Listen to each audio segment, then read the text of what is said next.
Escucharé lo que hablará Jehová Dios, porque hablará paz a su pueblo y a sus santos, para que no se vuelvan a la locura. Salmo 85:8. Dios te bendiga hablando a tu corazón. Te saluda la hermana Rosa Cuevas. Continuamos con la lectura del Santo Evangelio según San Marcos, capítulo 14, del versículo 43 al capítulo 15. Capítulo 14, versículo 43. Arresto de Jesús. Luego, hablando él aún, vino Judas, que era uno de los 12, y con él mucha gente con espadas y palos, de parte de los principales sacerdotes, y de los escribas, y de los ancianos. Y el que le entregaba les había dado señal, diciendo: al que yo besare, ese es, prendedle y llevadle con seguridad. Y cuando vino, se acercó luego a él, y le dijo: Maestro, Maestro, y le besó. Entonces ellos le echaron mano y le prendieron, pero uno de los que estaba allí, sacando la espada, hirió al siervo del sumo sacerdote, cortándole la oreja. Y respondiendo Jesús les dijo: ¿cómo contra un ladrón habéis salido con espadas y con palos para prenderme?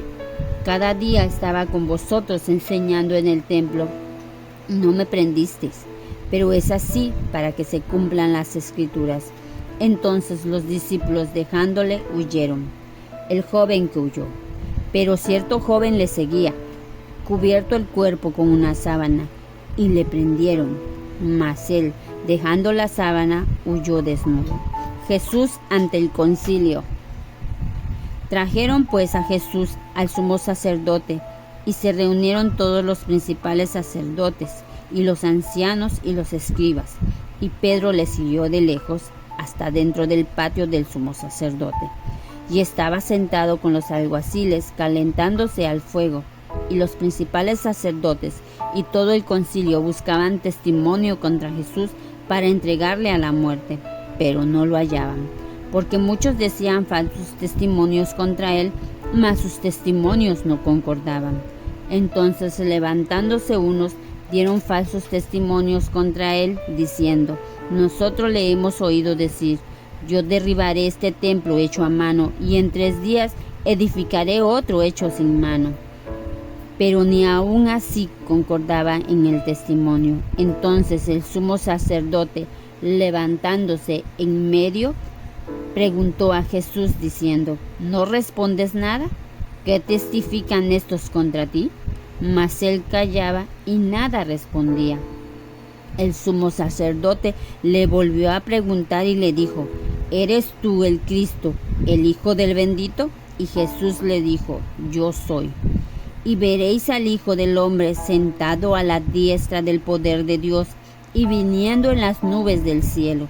Entonces el sumo sacerdote rasgó sus vestiduras, dijo: ¿qué más necesidad tenemos de testigos? ¿Habéis oído la blasfemia? ¿Qué os parece? Y todos ellos le condenaron, declarándole ser digno de muerte. Y algunos comenzaron a escupirle y a cubrirle el rostro y a darle de puñetazos y a decirle: profetiza, y los alguaciles le daban de bofetadas. Pedro niega a Jesús. Estando Pedro abajo en el patio, vino una de las criadas del sumo sacerdote, y cuando vio a Pedro que se calentaba, mirándole dijo: tú estabas con Jesús el Nazareno. Mas él negó diciendo: no lo conozco, ni sé de lo que dices. Y salió a la entrada, y cantó el gallo. Y la criada, viéndole otra vez, comenzó a decir a los que estaban allí: este es de ellos. Pero él negó otra vez. Y poco después, los que estaban allí dijeron otra vez a Pedro: verdaderamente tú eres de ellos, porque eres Galileo, y tu manera de hablar es semejante a las de ellos. Entonces él comenzó a maldecir y a jurar: no conozco a este hombre de quien habláis. Y el gallo cantó la segunda vez. Entonces Pedro se acordó de las palabras que Jesús le había dicho: antes que el gallo cante 2 veces, me negarás 3. Y pensando en esto lloraba. Capítulo 15. Jesús ante Pilato. Muy de mañana, habiendo tenido consejo los principales sacerdotes con los ancianos, con los escribas y con todo el concilio, Llevaron a Jesús atado y le entregaron a Pilato.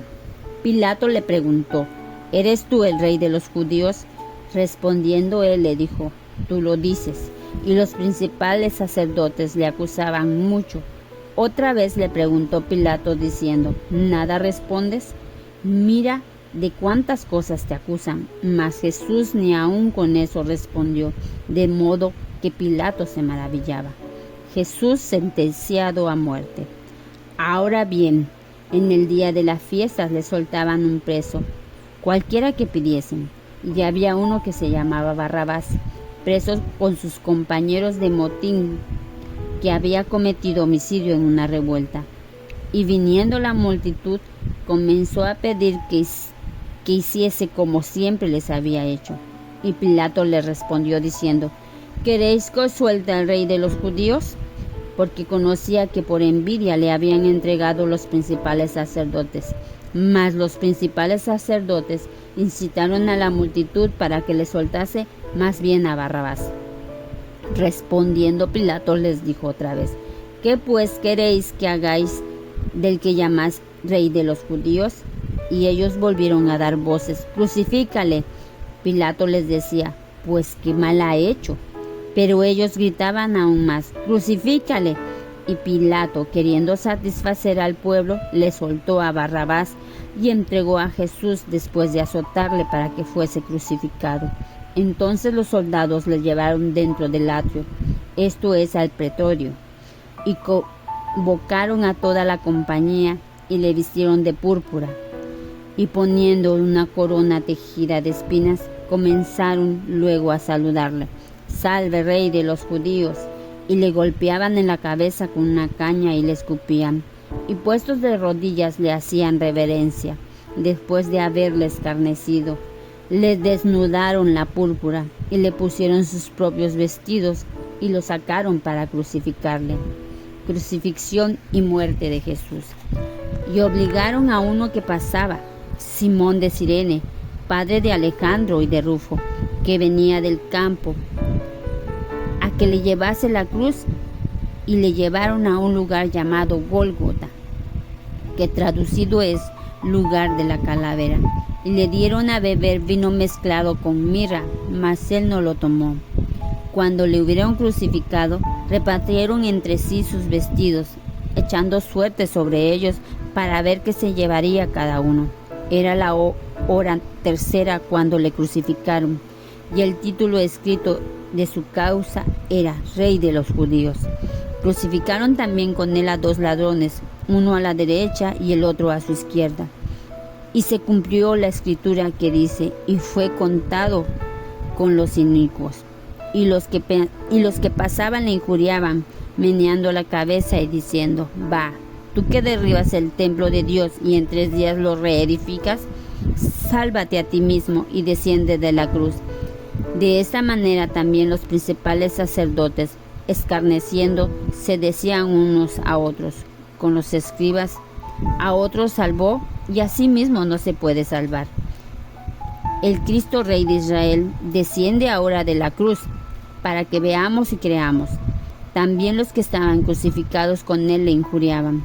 Cuando vino la hora sexta, hubo tinieblas sobre la tierra hasta la hora 9. Y a la hora 9 Jesús clamó a gran voz diciendo: Eloi, Eloi, lama sabactani, que traducido es: Dios mío, ¿por qué me has desamparado? Y algunos de los que estaban allí decían al oírlo: Mirad, llama a Elías. Y corrió uno y empapando una esponja en vinagre y poniéndolo en una caña le dio a beber diciendo: Dejad, veamos si viene Elías a bajarle. Mas Jesús, dando una gran voz, expiró. Entonces el velo del templo se rasgó en 2 de arriba a abajo, y el centurión que estaba frente a él, viendo que después de clamar había expirado así, dijo: verdaderamente este hombre era hijo de Dios. También había algunas mujeres mirando de lejos, entre las cuales estaba María Magdalena, María la madre de Jacobo el menor, de José y Salomé, quienes cuando él estaba en Galilea le seguían y le servían. y otras muchas más que habían subido con él a Jerusalén. Jesús es sepultado. Cuando llegó la noche, porque era la preparación, es decir, la víspera del día de reposo, José de Arimatea, miembro noble del concilio, que también esperaba el reino de Dios, vino y entró osadamente a Pilato y pidió el cuerpo de Jesús. Pilato se sorprendió de que ya hubiese muerto, y haciendo venir al centurión le preguntó si ya estaba muerto. E informado por el centurión, dio el cuerpo a José, el cual compró una sábana, y quitándolo, lo envolvió en la sábana y lo puso en el sepulcro que estaba cavado en una peña. E hizo rodar una piedra a la entrada del sepulcro, y María Magdalena y María, madre de José, miraban dónde lo ponían. Al escuchar con fe esta palabra, será de provecho para tu vida.